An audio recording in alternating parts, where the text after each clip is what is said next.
নমস্কার বন্ধুরা, আজকে 6 মে আগামী 48 ঘন্টায় পশ্চিমবঙ্গের উত্তরবঙ্গ এবং দক্ষিণবঙ্গের জেলাগুলোতে আপনারা বিক্ষিপ্তভাবে বৃষ্টিপাত এবং বেশ কিছু জায়গাতে ভারী বৃষ্টিপাত উপলব্ধি করতে চলেছেন। অন্যদিকে ধূলিঝড় সমেত কিন্তু বজ্রপাত সহ বৃষ্টিপাত এবং দমকা হওয়া গতিবেগ প্রায় 40 থেকে 50 কিলোমিটার পার আওয়ারে হতে পারে পশ্চিমবঙ্গের জন্য। সাথে সাথে কিন্তু আলিপুর আবহাওয়া দপ্তর এখন অবধি উত্তরবঙ্গ এবং দক্ষিণবঙ্গের জেলাগুলোতে হলুদ সতর্কবার্তা 7 মে এবং 8 মের জন্য জারি করেছে।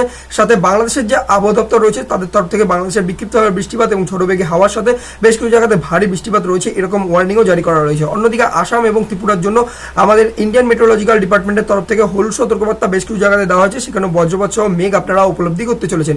এবার আমরা এক এক জেলা করে দেখবো যে কোন জেলাতে কিরকম আবহাওয়ার আপডেট থাকবে আগামী 48 ঘন্টার জন্য। সবার প্রথম কথা হচ্ছে কি, পশ্চিমবঙ্গের জন্য এখন অব্দি দেখতে পাওয়া যাচ্ছে যে যেভাবে বঙ্গোপসাগর থেকে জলীয় বাষ্পপূর্ণ হাওয়া প্রবেশ করছে 850 হেক্টোপাস্কাল থেকে, অর্থাৎ উঁচু লেভেলের হাওয়া থেকে, এবং নিচু লেভেলের হাওয়াতেও বর্তমানে কিন্তু একটা অ্যান্টিসাইক্লোন বর্তমানে বঙ্গোপসাগরে রয়েছে, যার জন্য কি হচ্ছে গিয়ে পুরোপুরিভাবে কিন্তু বঙ্গোপসাগর থেকে জলীয় বাষ্পপূর্ণ হাওয়া আমাদের যে সমুদ্র তটের যেসব জেলাগুলো রয়েছে এবং সাথে পশ্চিমবঙ্গের দক্ষিণবঙ্গ অর্থাৎ হচ্ছে বঙ্গীয় পশ্চিমবঙ্গ সেই জায়গাটাতে প্রভাব ফেলছে। এবং এখানে যে আমাদের ডিস্ট্রিক্টগুলো বা জেলাগুলো রয়েছে যার মধ্যে পূর্ব মেদিনীপুর, পশ্চিম মেদিনীপুর, সাথে উত্তর চব্বিশ পরগনা, দক্ষিণ চব্বিশ পরগনা, এই জায়গাগুলোতে আপনারা বজ্রপাত সহ ঝড়ো বেগে হাওয়া এবং ধূলিঝড় কিন্তু দেখতে পারবেন আগামী 48 ঘন্টায়। এবং সাথে সাথে কিন্তু আমাদের যে সেন্ট্রাল কলকাতা রয়েছে অর্থাৎ হচ্ছে গিয়ে কিন্তু মেনলি কলকাতা, হাওড়া, হুগলির এরিয়া এবং সাথে বর্ধমান, পূর্ব বর্ধমান, পশ্চিম বর্ধমান, নদিয়া, মুর্শিদাবাদের এরিয়া, পুরুলিয়া, বাঁকুড়া, বীরভূম, এই জায়গাগুলোতেও আপনারা ধূলিঝড় এবং সাথে বজ্রপাত সহ এখানে কিন্তু আপনারা মেঘ আকাশে উপলব্ধি করতে চলেছেন আগামী 48 ঘন্টার মধ্যে। অন্যদিকে দেখতে গেলে বাংলাদেশের যে দক্ষিণ ভাগ রয়েছে সেখানে আপনারা কিন্তু কালবৈশাখী উপলব্ধি আর করতে পারছেন না আগামী 48 ঘন্টায়, সেখানে কিন্তু বৃষ্টিপাত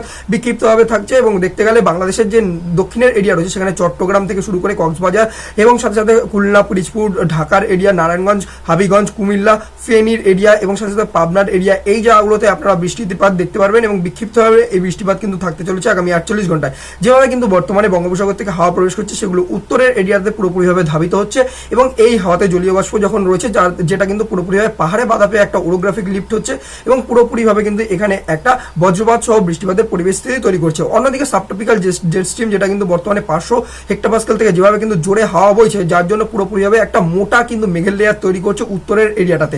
এবার এর সাথে সাথে কিন্তু ঝড়ো বেগে হাওয়া নিচু লেভেলেও কিন্তু তৈরি হচ্ছে এবং এর জন্য ধূলি ঝড় আপনারা কিন্তু উপলব্ধি করতে চলেছেন আমাদের শিলিগুড়ি, জলপাইগুড়ির এরিয়াতে এবং সাথে সাথে কিন্তু আমাদের যে কুচবিহার, আলিপুরদুয়ার অর্থাৎ হচ্ছে কিন্তু দার্জিলিং, তারপরে হচ্ছে কালিম্পং এর এরিয়া, এই জায়গাগুলোতেও আপনারা উপলব্ধি করতে চলেছেন এবং এখানে কিন্তু হলুদ সতর্কবার্তা আপাতত জারি করা রয়েছে এর জন্য।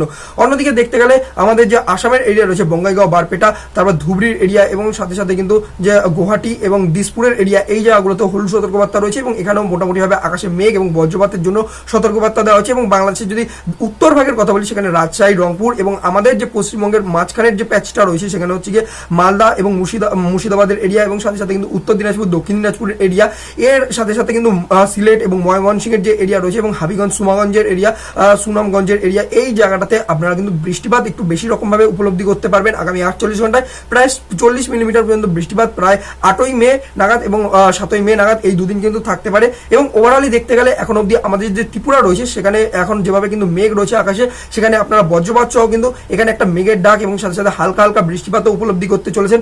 প্রায় যদি দেখার চেষ্টা করি যে সিপাহী জেলা, ঊনকোটি, গোমতি, তারপর হচ্ছে গিয়ে উত্তর ত্রিপুরা, পশ্চিম ত্রিপুরা, আগরতলার যে এরিয়া রয়েছে এই জায়গাগুলোতে আকাশে মেঘ থাকতে চলেছে, পুরোপুরিভাবে হলুদ সতর্কবার্তা থাকতে চলেছে আগামী 48 ঘন্টার জন্য। অন্যদিকে আমাদের পশ্চিমবঙ্গের দক্ষিণবঙ্গের এরিয়াগুলো অথচ কলকাতা, হাওড়া, হুগলির যে এরিয়া রয়েছে এইখানে বৃষ্টিপাত আপনারা রয়েছে মোটামুটিভাবে 10 থেকে 20 মিলিমিটার পর্যন্ত বৃষ্টিপাত আপনারা উপলব্ধি করতে চলেছেন। এবং বাংলাদেশের যে দক্ষিণের এরিয়া রয়েছে অর্থাৎ চট্টগ্রামের থেকে শুরু করে পুরোপুরি আপ টু খুলনা, পিরিজপুর, জালুঘাটির এরিয়া এবং পাবনা, নোয়াখালী, এই যে চট্টগ্রামের এরিয়াগুলো রয়েছে এই জায়গাগুলোতেও আপনারা মোটামুটিভাবে 10 থেকে 20 মিলিমিটার পর্যন্ত বৃষ্টিপাত উপলব্ধি করতে চলেছেন দক্ষিণ ভাগে।